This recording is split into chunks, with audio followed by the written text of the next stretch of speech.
Okay, welcome to the session. This session basically is about owning a house in this country, right? Of course, owning a house is very kind of personal choice. You know, in places like some of the European countries, like Sweden or even Germany, they don't even think about owning a house because usually they just rent a house for the whole entire life. You see? So, of course, coming back to the Asian country, right, like Malaysia, owning a house is kind of important thing. Right? That's why we say we have an American dream. Yeah? We also have a Malaysian dream. Now, of course, how are we going to operationalize it? One way to realize your Malaysian dream, at least, you need to own a house. Of course, if you're looking at the motivation theory, the hierarchy of needs, obviously, own a house is kind of basic need that provide you a shelter. Alright? So, of course, these sessions, I'm not going to turn into very technical sessions because knowing my research area is in the home ownership. But this is just kind of a general discussions, kind of sharing session. We try to highlight what are the key issues, particularly in this country, especially when somebody wants to own a house. Alright. Okay, I'll just give you a general understanding, we talk what's the home ownership. Obviously, if you look at the term, home ownership is just owning a house. So what house you're talking about? Obviously, a normal house. Yeah? If you look at the literature, when you really talk about home ownership, we always associate it with the housing. Yeah? And why housing is so important to the economy? Because housing makes up the largest component of wealth of the household. Yeah, some of you become a millionaire because you own more than a house. What house? See, especially when you talk about a $1 million house, that's where your wealth is. Yeah? And in addition, housing makes up roughly 20% of the GDP. Now, of course, GDP is a gross domestic product. It's a total goods and services produced by the country in a given period of time. Now, of course, this is part of the goods. House is part of the goods. But before you buy a house, you need to go and search for a house. You need a consultant. You need an agent. So you pay for services. Now, after you own a house, you need somebody to come to your house and do the renovation. And that renovation is also part of services. Right? And that is actually important to the economy. Okay? Now, of course, this is looking from the economic perspective. Now, if you're looking from the social perspective, what is motivation? What is the reason? What's the benefit of owning a house? Now, according to Horin 2002, if you own a house, you'll be able to improve your child cognitive ability. Yeah, and also reduce the behavioral problem. Because that was a literature that was study conducted in the US. They try to compare owner and the renter. And they realized the owner kids tend to behave better than the kids of the renters.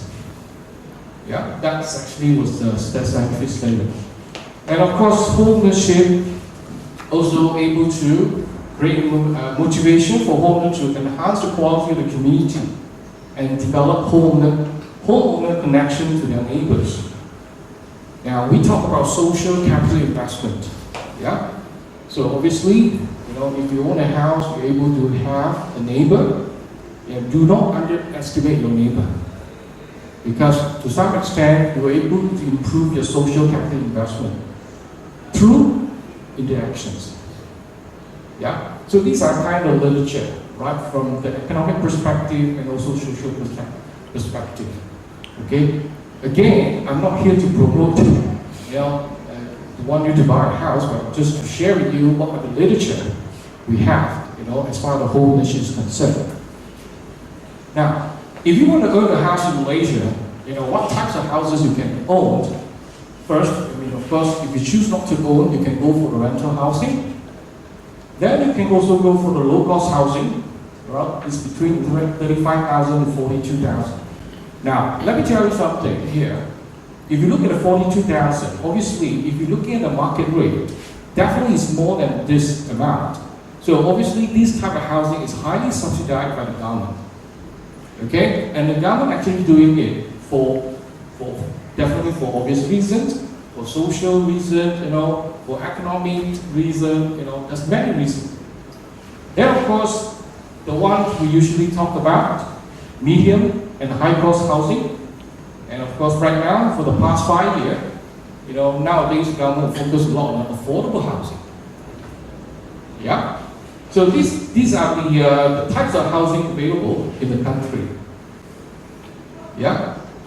Okay. So this is something that we're going to focus today. Is mainly focus on the medium and affordable housing. Yeah. Now, as I said earlier, every house buyer has a dream. It's a dream of house buyer to access to the affordable and quality shelters. In recent times, it's getting very difficult to own a house. Why is it difficult? Because the most important thing is our income growth is actually lower than the house price inflation. Now, particularly if you're looking at the Generation Y, their salary has no way to keep up to the house price inflation. Now, how true is it? You can see this is the house prices from 2006 all the way to 2016. And what do you see from here? Okay, so that's a house price index. And what you see is upward trends. But of course, during these 2 years, that's why I say during the challenging time, and you can see how prices have adjusted. Yeah, it was actually moving downward. But still, if you compare the prices in 2006, yeah, you're still on the high side. Okay? So this is looking at the house price index. Now, this is looking at the aggregate trend. Yeah, looking at the country as a whole. Now, if we're going to do the breakdown, looking at the state, you pay attention to the orange line. The orange line is the Malaysia house price. And of course, the KL is the yellow, Selangor is the green one, and the Penang is the blue one. And what do you notice from here? The house prices is always keep moving up. Yeah? So that's the things that people is wondering, is that possible? The house prices will come down, even during the recent time, or during this challenging time. Yeah? Based on this trend here, the chart here, of course you have some time adjustment, which is what the adjustment here, after 2014 and 2016. But usually, the house price is always on the uptrend. So that's why, coming back to the statement I made here, the first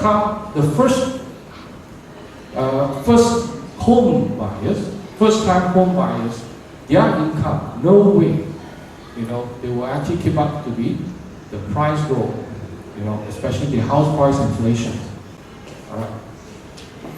Okay. Now, back to the same question.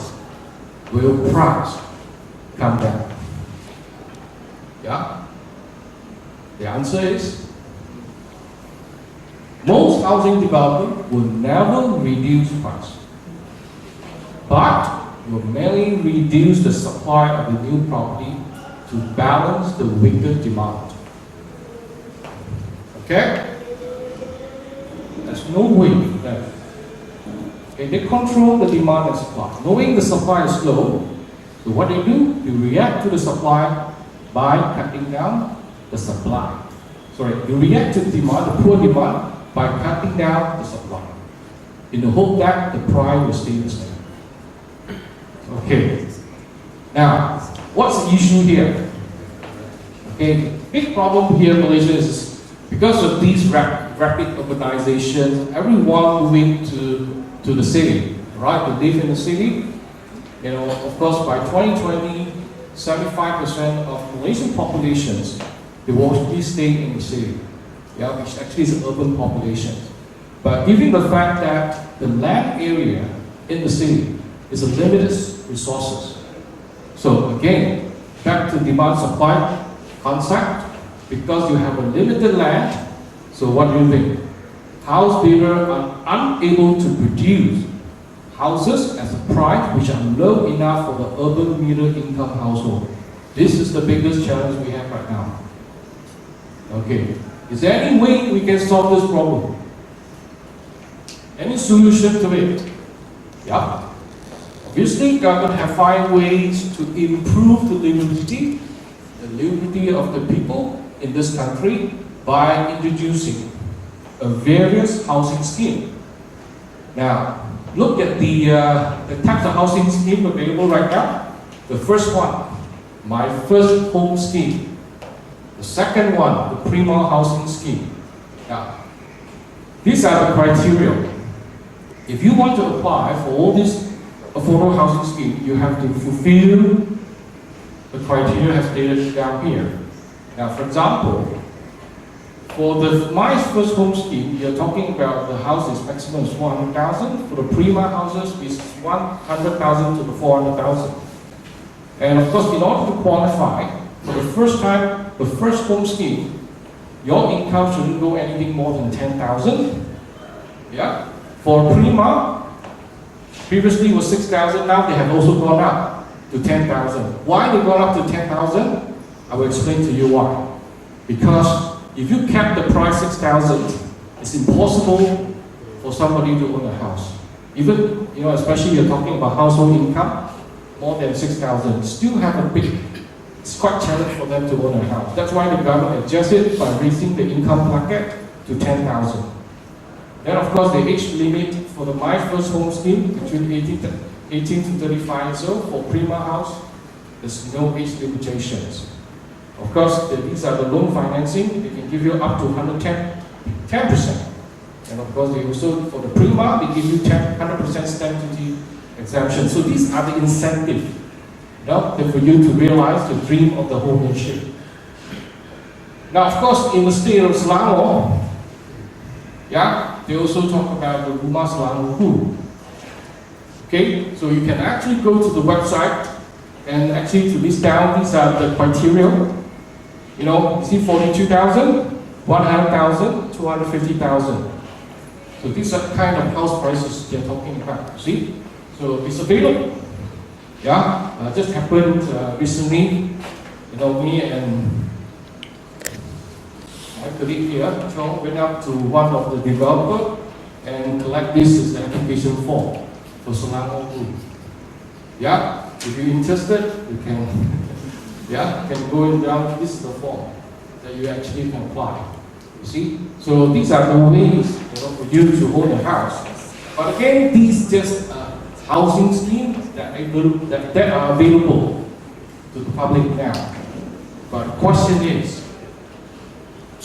there's a dilemma here. Okay? What's the dilemma? House prices at 400,000 are away from the mean of the first-time home buyer who earn less than 6,000, as they may not qualify for a loan to buy. Remember just now the Prima housing scheme, they will actually cap the income. The income, if you earn less than 6,000, you only qualify. But they realized, if you keep the 6,000, and they will end up in a situation that people may not even own a house. Why does I say so? If you look at these calculations, let's say we're looking at the 400,000 house prices and looking at the current lending rate is on average is 5%, 4 point something to 5%. I take the round amount, which is 5%. As a rule of thumb, the room given by the bank must be supported by the third of your applicant's salary. So your salary divided by 3, that is the amount that bank was actually looking at. Now, if you're actually looking for 20-year loans with the 400,000, you have to pay 3,639 per month for 400,000 house. Now, if you're going for 30 years loan period, you're paying 2,147. Now, coming back to the rule of thumb, you have to multiply by 3, is that right? This is the installment. That is what your minimum salary. Now, coming back to the housing scheme, just now the Prima, you actually capped 6,000. Is that right? Okay. Even you kept at 6,000. Do you think you qualify for 400,000? No. Now, don't forget, I'm only talking about 1/3 of your income. Right now, the loan processing in this country is not only just looking at just 1/3. They also take into account your other loan installments, such as credit card. They have to minus out a credit card. Your car loan, minus out credit card. This car loan installment. So whatever amount which is left, that is the amount that you're going to pay for your housing installment. This is on the high side because assuming there's no credit card, assuming there's no car loan, okay, assuming you pay your PTN loan, yeah, okay, these are the calculation we're looking at. So, now, how do we deal with reality? Okay, knowing now you need to earn 6,000, more than 6,000 in order to buy 400,000 house. Right, 400,000, the price, the house price. But of course, if you're looking at 250, that's landlord whose housing scheme, which is about 100,000 to 250,000. Okay, then obviously it will be much lower in terms of the loan installment. But you need to apply. Okay, yeah. But here, these are the challenges. Of course, these are the example. Prima introduced a financing scheme for the Prima home. What's the Prima home? Again, we go back to the housing scheme for Prima, 100,000 to 400,000. Household income. This one, the dilemma is that's why they have to adjust to 10,000 in order to. So now, if you earn more than 6,000, you can qualify for the Prima housing scheme. But the question is, if you raise the income bracket, but your income does not increase, does it serve the purpose? Yeah, that is the challenge. Of course, later on the slide I will share with you how do we raise our income, other than just becoming a Uber driver. Okay? Yeah. Okay. So these are the challenges. Of course, they also provide some alternative solutions. For example, this scheme, SPEF, this Prima, they actually work with the bank account, the EPF, and the full bank here. And what happened is, the first 5 years, you only pay interest. Okay? You only pay interest. So the principal amount only kick in, yeah, only after the 5th year. Now, do you know that actually the installment you pay, most of the time, if you're in the early stage, 10% of the installment actually go to the principal, 90% actually go to the interest. That is from the start. But after a while, let's say 3 years later, then the percentage has gone out. Almost like 30 to 40% will go to your principal. That's how they calculate the interest.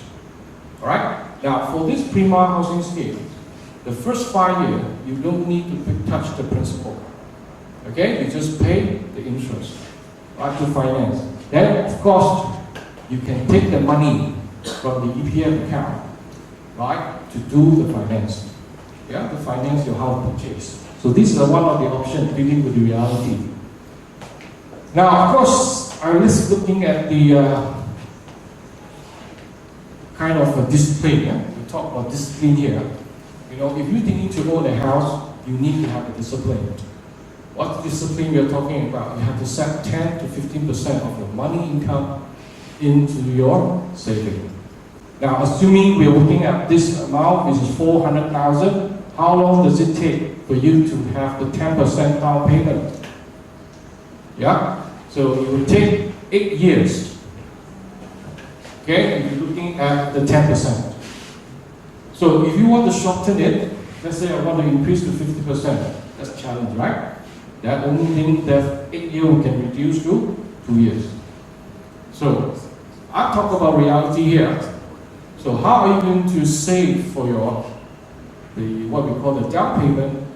For obvious reasons, you need to change your lifestyle. Okay, that's the thing. Of course, that's required discipline. Again, I'm not here to try to ask you to own a house, but I'm just giving the option for someone who will be interested to buy a house. Okay, but as I said earlier, in some places, owning is not the options. They prefer renting. Okay, so but just remember, not just because I want to own a house, I have to sacrifice my quality of life. That doesn't really serve the purpose. Yeah, make sure you're comfortably live, with this kind of constraint. All right. Okay, track down. Obviously, you also have to be a lot disciplined in terms of the amount of money you spend. So use expense. These are some of the webs. You can actually download, install, and so that you can track your expenses. Rather than using the small 555, right? To record down all the expenses. But this is kind of the webs that you can actually keep track about the expenses. Alright. Then of course, make a team effort. Start with the family members. Try to realize the dream of the homeownership. Then of course, earn extra income. So these are the website you can actually refer to. I'm not trying to ask you to take a part-time job, but just giving an option to refer, rather than just being a Uber driver, okay? There's no Uber driver here. Now, do not sign up for a credit card. That's one way to control your finance and invest in your education professional skill.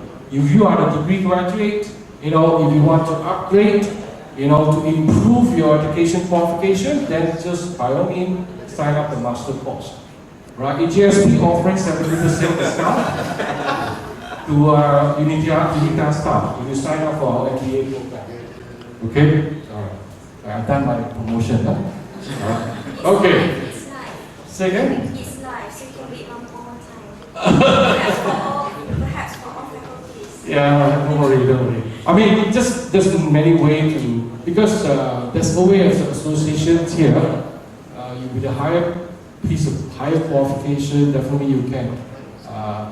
There's way for you to improve so that you can earn a higher salary. Yeah. Right now is how are we going to improve? How do we to increase our income? That's one way to deal with the homeownership challenges. Okay, finally. All right. So, is there anything other than we do something, but is there anything that government can do something, right? So we have to ensure affordable housing is there forever. Yeah, to ensure, of course, when we build the affordable housing, you need to do a proper planning. Yeah, you can't just build whatever you like. Because imagine you build a local houses and affordable housing in a location that you're not interested at all. And maybe the house was built in the places there's no facility at all. Would you like to stay there? This is something that I would like to relate to my colleague who have done a similar workshop. Yeah, calling 1, calling 2. Then he will emphasize about location, and locations. Yeah, because we have to invest into a house that is actually near to our workplace. Yeah, and of course also near the school, near the shopping complexes, all these things, because it's what we call the amenity. And that's why you have to be planned based on the long-term and holistic approach. And of course, more guidelines should be drawn up to smooth the sale and supply of affordable housing. Yeah, and then lastly, looking at the houses in the city area must be connected by an accessible public transport system. So that's why invest in those houses that is a public transportation system. Okay, so that's the result. As a result, you can see your house when it goes up. Okay, so exactly location. That was actually her sharing last time. Yeah, so it's true. That is the fundamental. This is the formula. Do not buy a house that which is located very far away from the map. Yeah, it's not, even though it's cheap. because we are talking about sustainability. Okay, so thank you so much for attending this session or for listening. If you have any questions, you can write to me or you can write to my colleagues and we will actually be able to answer your questions.